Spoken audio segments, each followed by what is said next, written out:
Fala galera! Beleza? Bem-vindos ao canal ArcSant TV. O último vídeo foi outro Arquilego com a montagem da Torre de Pisa. No vídeo de hoje vamos voltar com a arquitetura através do tempo, com a arquitetura etrusca.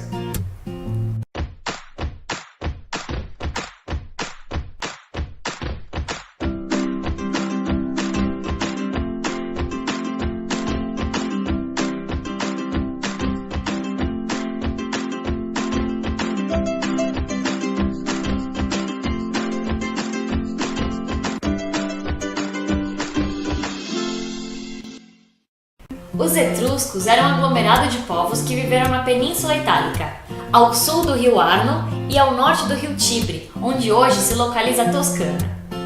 Não se sabe a data exata quando os etruscos se instalaram aí, mas provavelmente entre os anos de 1200 e 700 a.C. Nos tempos antigos, o historiador Heródoto acreditava que esses povos tiveram origem na Ásia Menor. Posteriormente, historiadores afirmaram que eles tivessem origem itálica.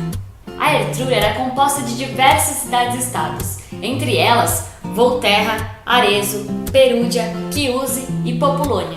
Todas elas eram muito civilizadas e tiveram fortes influências sobre os romanos. Entretanto, os etruscos foram expulsos de Roma em 509 a.C., tiveram sua fronteira destruída pelos gregos e, além disso, tiveram o rio Po dominado pelos celtas. Em 396 a.C., com a tomada dos veios, os romanos incorporaram para eles o que sobrava de Etrúria. Os etruscos eram bons construtores, mas pouco restou das suas edificações construídas em madeira. Entre o que resistiu por ser de pedra, destacam-se fundações de muralhas, conjuntos de casas cuidadosamente pavimentadas, túmulos e também ruas pavimentadas. O pouco que sabemos dessa arquitetura é pelos testemunhos de escritores romanos. Algumas pesquisas mostram que os etruscos utilizaram as abóbodas com muita eficiência.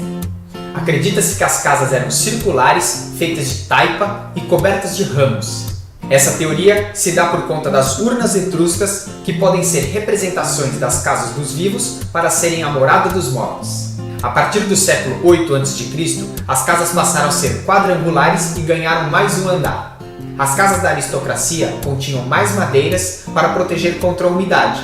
Possuíam até 3 partes conectadas por pórticos que davam num pátio central ou domos envolto por habitações. Construíram também palácios, edifícios públicos, aquedutos, pontes, esgotos e muralhas defensivas. Desenvolveram projetos de urbanismo onde a cidade se articulava a partir de um centro, resultante da intersecção das duas vias principais.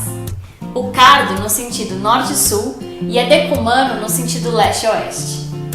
Seja quais forem suas formas, as cidades encontradas em formas de ruína na Etrúria até hoje mostram que eram poderosas cidadelas. Portanto, os etruscos eram mestres na arquitetura militar.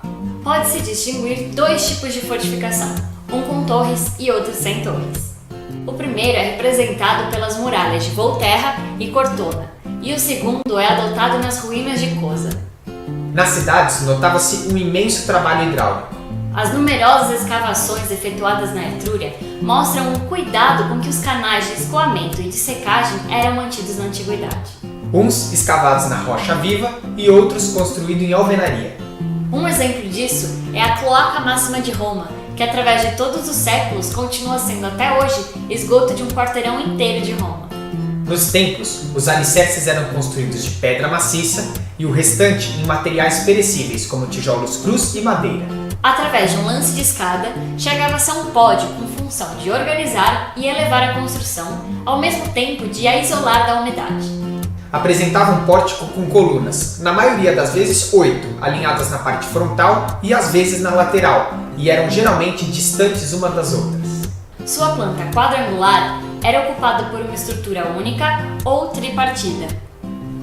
Seu telhado era de 2 águas, amplo, baixo e pesado. Saliente comparado às fachadas e às paredes laterais e o frontão triangular interrompido. O templo se orientava segundo um eixo simétrico de norte e sul.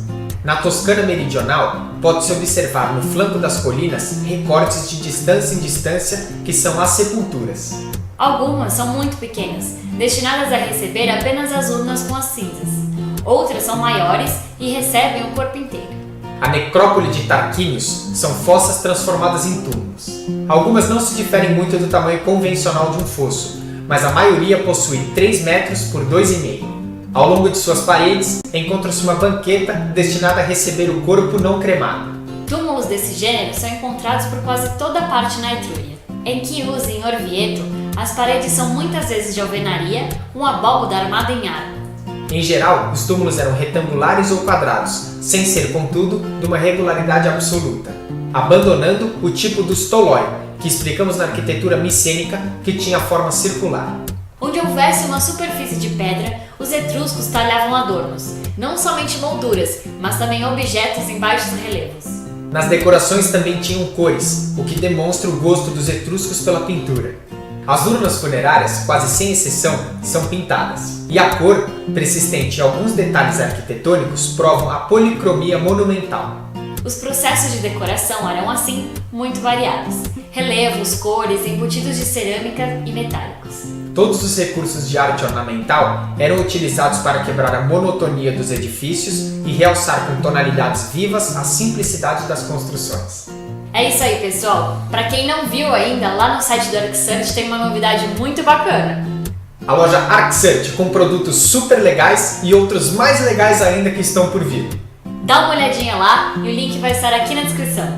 Curta o vídeo, compartilhe com os amigos, se inscreva no canal e acompanhe o ArcSearch nas redes sociais, porque muita coisa rola por lá também. É isso aí, valeu, tchau!